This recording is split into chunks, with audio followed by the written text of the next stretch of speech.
नमस्कार दोस्तों, आप सुन रहे हैं ऑडियो सिलेबस और आज के इस एपिसोड में हम बात करने वाले हैं एक ऐसे विद्वान की जिन्होंने न सिर्फ समाजशास्त्र बल्कि अर्थशास्त्र, राजनीति विज्ञान और धर्मशास्त्र जैसे क्षेत्रों में अपनी अमिट छाप छोड़ी। जी हाँ, हम बात कर रहे हैं मैक्स वेबर की।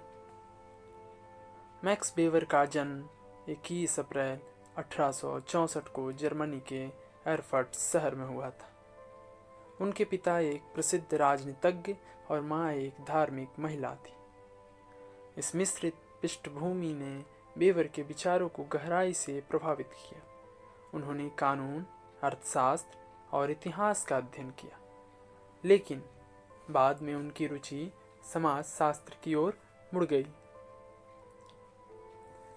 वेबर ने समाज को समझने के लिए एक नया दृष्टिकोण दिया, जिसमें उन्होंने सामाजिक कार्यों को व्याख्या करने के लिए व्याख्यात्मक समाजशास्त्र की अवधारणा को विकसित किया।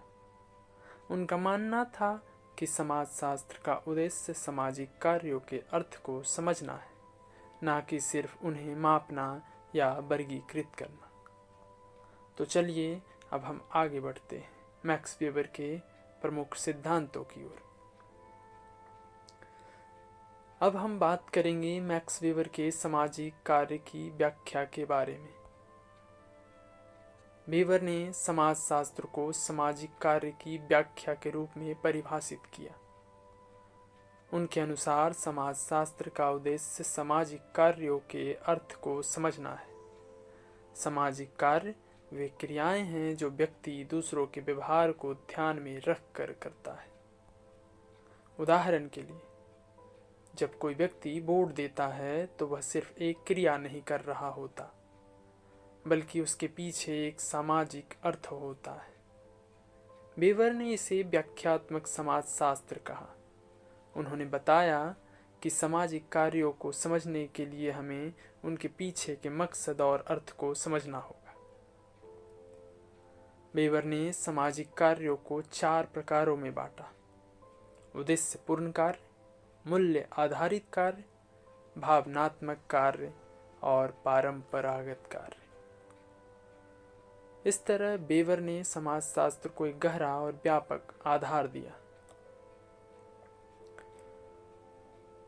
अब जब हमने सामाजिक कार्य की व्याख्या को समझ लिया है, तो चलिए अगले महत्वपूर्ण सिद्धांत की ओर बढ़ते हैं: प्रोटेस्टेंट नैतिकता और पूंजीवाद की भावना। वेबर की सबसे प्रसिद्ध कृति the Protestant ethic and the spirit of capitalism 1905 में आई है। इसमें उन्होंने बताया कि कैसे प्रोटेस्टेंट धर्म, विशेषकर कैल्विनवाद, ने पूंजीवाद के विकास को प्रभावित किया। वेबर के अनुसार प्रोटेस्टेंट नैतिकता ने कठिन परिश्रम, बचत और व्यावसायिक सफलता को धार्मिक मूल्य के रूप में प्रोत्साहित किया।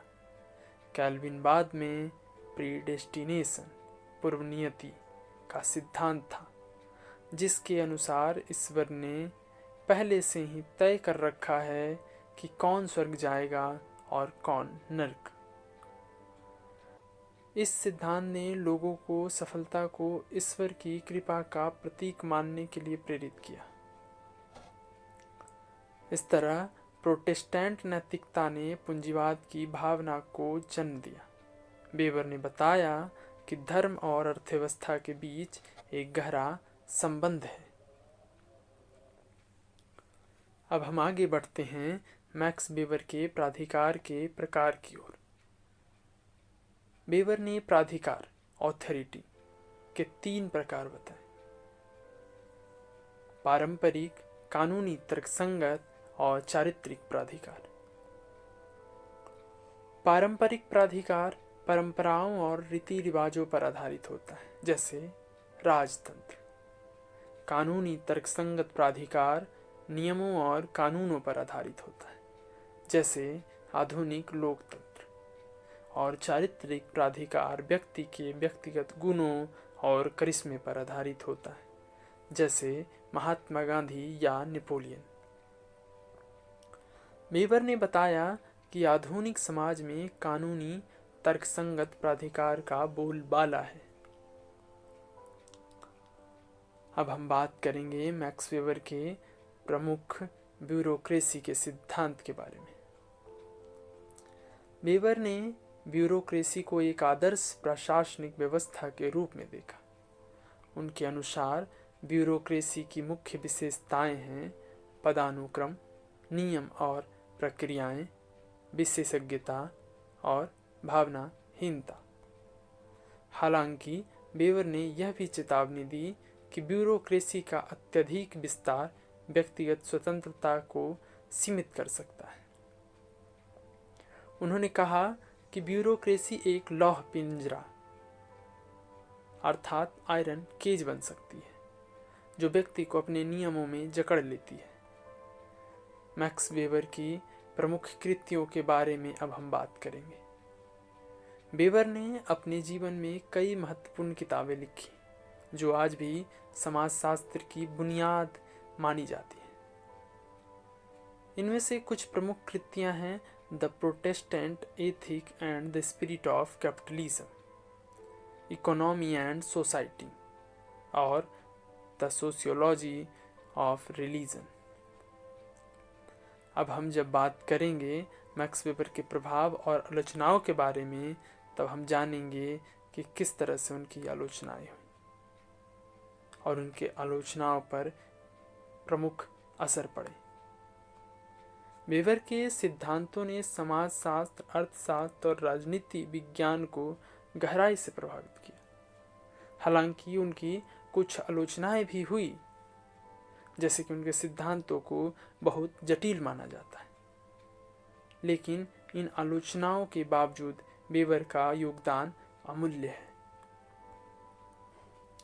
तो दोस्तों, आज के इस एपिसोड में हमने मैक्स वेबर के जीवन, उनके सिद्धांतों और उनकी विरासत के बारे में जाना। अगर आपको यह एपिसोड पसंद आया हो तो इसे लाइक और शेयर करें, और हाँ, कमेंट में बताएं कि आपको वेबर का कौन सा सिद्धांत सबसे ज़्यादा पसंद आया।